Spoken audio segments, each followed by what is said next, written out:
People say there's a repair shop hidden in old Sofia, where time doesn't quite behave. Old clocks go in for mending and come out changed.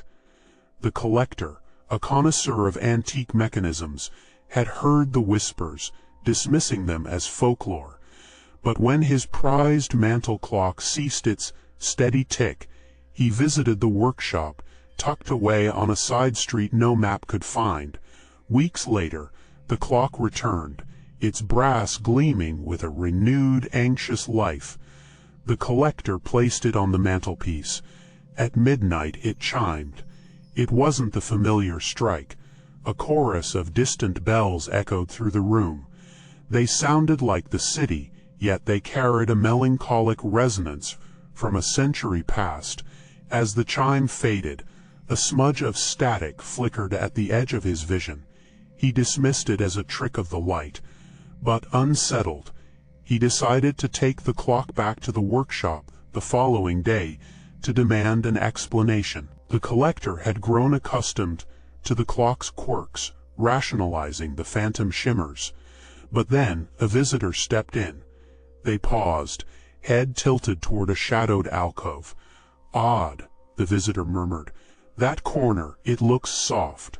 The collector's stomach tightened. He hadn't spoken of his own observations. Then the visitor blinked, confusion clouding their face. They reached for a workbench that suddenly felt a foot too far away. "Wait," they said, voice faltering. "Didn't that cabinet sit flush with this wall? It feels wider here." The collector felt a dread settle in his bones. The room had subtly reconfigured itself. The visitor tried to laugh it off, but their eyes held a raw, growing unease as the impossible geometry of the house took hold. The chimes had grown insistent, each bell a prick of unease. He tried to ignore them, but then things worsened. One afternoon, a whisper drifted from the hall. It was soft, unmistakable. "My dear," it breathed, perfectly mimicking his long-gone wife. He froze. He was utterly alone. Yet there it was again, beckoning from the empty living room. "Are you there, my dear?" The same gentle lilt, the same slight tremor at the end of her words. He crept towards the room, a cold dread seeping into his bones. The door stood ajar, revealing only shadowed furniture and dust motes dancing in the faint light. "No one," he called out, his voice cracking, but only the unsettling echo of the clock's distant, impossible chimes answered him. The chimes continued, a constant presence. It wasn't just the sounds that twisted his reality. One evening, while tracing the lines of an old photograph, a memory bloomed with startling clarity. He vividly recalled his father, long gone, describing the very watch he now owned. A keeper, his father had said, passed down through generations, the exact bells from the clock softly chiming in the background. The collector's breath hitched. That conversation was impossible. His father had passed away years before the watch had ever come into his possession. The memory was profoundly real. The scent of tobacco, the warmth of the phantom sun, yet it was a total fabrication. A ghost in the machinery of his own mind. He felt a cold dread. If his own past could be so casually rewritten, so vividly falsified, what else was slipping away?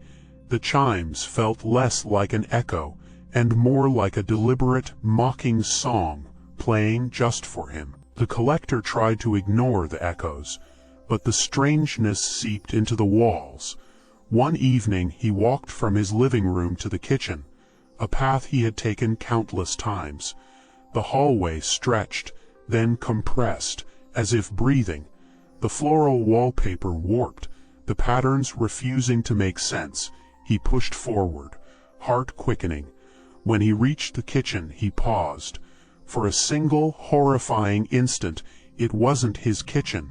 It was a vast, echoing chamber filled with the skeletal remains of enormous, ancient machinery. The air felt heavy, metallic, carrying the faint whisper of those distant bells. Then, in a blink, it was his kitchen again, mundane, quiet and ordinary. His hands trembled as he gripped the doorframe. The world outside the clock's chime was starting to fray, unraveling in plain sight. He was losing his bearings, not just in time, but in the very fabric of his reality. The collector was drawn to the window, not to modern Sofia, but to something else. Each time the clock chimed, the glass rippled. In its place, brick buildings loomed, stained with the soot of a bygone era.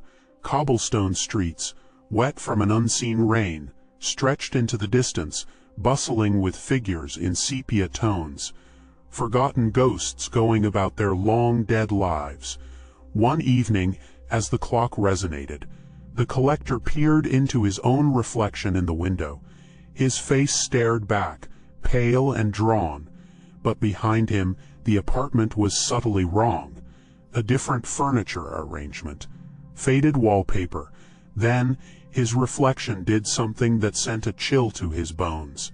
It smiled. Not his smile, but a slow, widening grin that was utterly alien. Its eyes, deep and knowing, were fixed directly on him. He recoiled. The reflection remained, grinning, watching, a silent mockery. The boundary between here and there was vanishing. The collector found himself pacing. He tried to construct a rational thought, a plan of action. I must get rid of this clock, he decided. But then a voice, undeniably his own yet sounding alien, articulated the exact words. Get rid of this clock. The collector stumbled. He hadn't opened his mouth. He pressed his hands to his temples, a cold sweat breaking out. He willed himself to be silent, to only think. This can't be real, he thought with conviction. From behind him, a whisper, distinct and chilling, precisely echoed his internal plea. Can't be real. He spun around, seeing only the silent room. Was he hearing things, or was he speaking them without knowing? The line between his own mind and the encroaching reality had begun to blur. He felt a sickening surge of panic. He was becoming a conduit, his thoughts no longer his own. The collector stood before the hallway mirror, eyes wide, a creeping coldness blooming in his chest. The face staring back. It was his, wasn't it?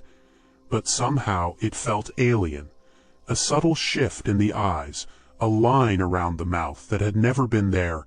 He reached out, tracing the glass. This reflection felt like a carefully constructed lie. Then came the deeper terror. A name, a simple collection of sounds that had defined him for decades, now felt like sand slipping through his grasp.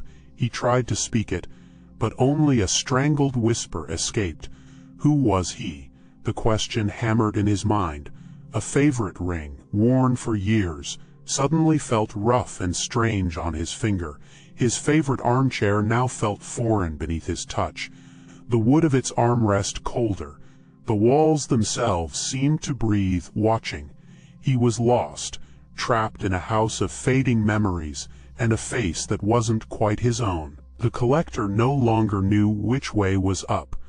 What was once a reassuring wall would melt away, revealing a gaping, impossible space before snapping back, twisted, or facing an entirely new direction. The familiar comfort of home had dissolved into an endless, shifting maze. Every surface, every piece of furniture, every wall and ceiling began to bear the same indelible mark, etched deep into the wood, pressed into the plaster, scored across glass, the intricate, dark patterns of fossilized gears. These weren't just images, they were the house itself, ticking. The very structure of the dwelling was now a colossal, intricate mechanism, forever whirring, forever resetting. The collector, trapped within this living, ticking labyrinth, moved not by choice, but by the whim of shifting architecture. Despair settled like dust. There was no exit, only an endless progression of impossible rooms, each one a different face of the same grand, terrible machine. The collector stood perfectly still, eyes wide and unblinking. There was no more fear, no more struggle, just observation. His body was merely a window, an unfeeling lens through which something ancient perceived the modern world. He registered the brightly lit storefronts, but overlaid upon them were the cobbled lanes and gas lamps of old Sofia. The roaring rush of traffic passed him, yet he distinctly heard the rhythmic clatter of horse-drawn carts and the murmurs of long-dead market vendors. The faces of passers-by were indistinct blurs, their hurried movements irrelevant. He registered their forms, but no flicker of human recognition touched him. It was a clarity so profound, it was terrifying. Stripped of all personal meaning, the air felt thick, not with exhaust, but with the dust of bygone decades and the scent of forgotten hearths. And then he noticed something impossible. The clock was no longer in the house. The house had become the clock.